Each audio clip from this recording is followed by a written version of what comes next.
নমস্কার বন্ধুরা, এই বাংলা রহস্যতে আপনাদেরকে স্বাগত। বন্ধুরা, আপনারা যেমনটি স্ক্রিনে দেখতে পাচ্ছেন, এই জাহাজগুলি হলো একটি বিরাট বড় বড় তেলের ট্যাঙ্কার। এগুলি হলো ইরানের, আর এই তেলের ট্যাঙ্কারগুলিকে আমাদের ভারতীয় নৌসেনা সিজ করেছে। হ্যাঁ বন্ধুরা, আপনারা ঠিকই শুনেছেন, ইরানের এই কাঁচা তেলের ট্যাঙ্কারগুলিকে আমাদের ভারতীয় নৌবাহিনী বাজেয়াপ্ত করেছে এবং এই জাহাজগুলির সমস্ত মেম্বারকেও আমাদের নৌবাহিনী আটক করেছে। ইরানের ওই অয়েল ট্যাঙ্কারগুলির নাম হলো আল জাফিয়া, অ্যাসফল্ট স্টার এবং অপরটি হলো স্টেলার রবি। এই অয়েল ট্যাঙ্কারগুলি ইরানের অত্যন্ত গুরুত্বপূর্ণ বিরাট বড় বড় কাঁচা তেলের বহনকারী জাহাজগুলির মধ্যে অন্যতম। আর ওই তিনটি গুরুত্বপূর্ণ জাহাজকে ভারত ক্যাপচার করে ফেলেছে। আর কাঁচা তেলে ভরা ইরানের ওই জাহাজগুলিকে ভারত উপকূলবর্তী এলাকার কাছাকাছি নিয়ে ইনভেস্টিগেশন চালাচ্ছে। তো বন্ধুরা, অনেকের মনে প্রশ্ন জাগতে পারে যে ইরান তো ভারতের একটি বন্ধু রাষ্ট্র, তাহলে ভারত এভাবে ইরানের জাহাজগুলিকে কেন আটক করেছে? এক্ষেত্রে কি ভারত আমেরিকার চাপে পড়ে এই কাজটি করেছে?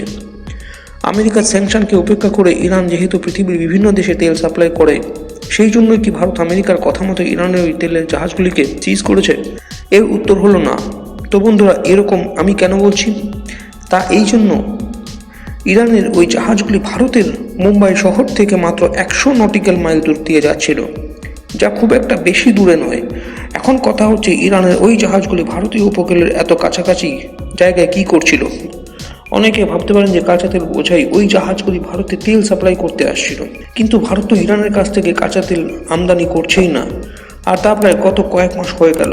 তাহলে কি ইরানের ওই জাহাজগুলির সাহায্যে কাঁচা তেলের বদলে অন্য কিছু লুকিয়ে স্মাগল করতে আসছিল ভারতে, অথবা অন্য কোনো বদ উদ্দেশ্য ছিল? কারণ ওই জাহাজগুলি যখন ভারতের জলসীমার মধ্যে ঢুকে পড়ে, তখন ভারতীয় নৌবাহিনীর অফিসাররা জাহাজগুলির ক্রু মেম্বারদেরকে জিজ্ঞেস করে যে তারা ভারতীয় জলসীমার মধ্যে ঢুকেছে কেন।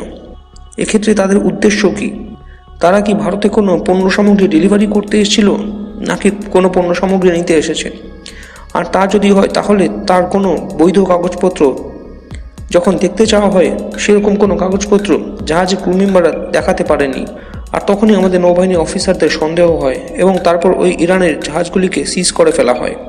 আর এই ঘটনার পেছনে আসল কারণটি খুঁজে বের করার চেষ্টা করা হচ্ছে, যে ইরানের ওই জাহাজগুলি ভারতীয় উপকূলে আসার পেছনে কী উদ্দেশ্য ছিল। এক্ষেত্রে অনেকের মনে হতে পারে যে ভারত এবং ইরানের মধ্যে এত বন্ধুত্বপূর্ণ সম্পর্ক থাকা সত্ত্বেও ভারত এই কাজটি কীভাবে করলো? এই ধরনের কাজ তো আমেরিকা করে থাকে। এক্ষেত্রে তাদের উদ্দেশ্যে বলতে চাইব, ভারত মহাসাগরের গত প্রায় 1 দশকে বিভিন্ন ধরনের ইলিগাল অ্যাক্টিভিটি ক্রমশ বেড়ে চলেছে, আর তা বন্ধ করতে ভারতীয় নৌবাহিনী খুব কড়াভাবে নজরদারি চালাচ্ছে এবং কোনো প্রকার ইলিগাল অ্যাক্টিভিটির আঁচ পাওয়া মাত্রই কড়া অ্যাকশন নেওয়া হচ্ছে, আর তাদের বন্ধুশত্রু কাউকেই ছাড় দেওয়া হচ্ছে না। আর আমাদের দেশের আভ্যন্তরীণ সুরক্ষার জন্য তা অত্যন্ত গুরুত্বপূর্ণ। শুধু তাই নয়, এই ধরনের কড়া পদক্ষেপ নেওয়ার মাধ্যমে ভারত মহাসাগরে ভারতের ডমিনেন্স থাকবে, আর তা আমাদের চিরশত্রু চীনের জন্য একটি কড়া বার্তা।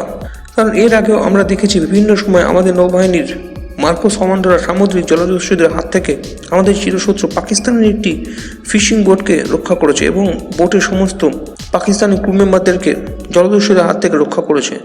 আর ইরানের ওই জাহাজগুলি ভারতীয় জলসীমাতে আসার আসল কারণটি খুঁজে বের করার জন্য ইনভেস্টিগেশন চলছে, এবং তা যদি কোনো বদ উদ্দেশ্য হয়ে থাকে, তাহলে ভারতের উচিত ইরানের বিরুদ্ধে কঠোর ব্যবস্থা গ্রহণ করা। কারণ ইরানের সঙ্গে ভারতের সম্পর্ক ওপর থেকে ভালো মনে হলেও ইরান অ্যাকচুয়ালি পাকিস্তানের সাপোর্টার, এবং অপারেশন সিন্দুরে ইরান পাকিস্তানকে সমর্থন করেছিল। শুধু তাই নয়, ইরানের একটি বিরাট বড় গ্যাস ফিল্ড ভারতের সরকারি সংস্থা ওএনজিসি বহু বছরের বিপুল পরিমাণ অর্থ ব্যয় করে এবং আক্রান্ত পরিশ্রমে খুঁজে করার পর সেই গ্যাস ফিল্ডের ডেভেলপমেন্টের কন্ট্রাক্টটি ওএনজিসির হাত থেকে ছিনিয়ে নিয়ে ইরান অন্য একটি সংস্থাকে দিয়ে দেয়। অর্থাৎ ইরান ভারতের সাথে বেইমানি করে। সেই জন্য ভারতের উচিত ইরানকে একটি উচিত শিক্ষা দেওয়া।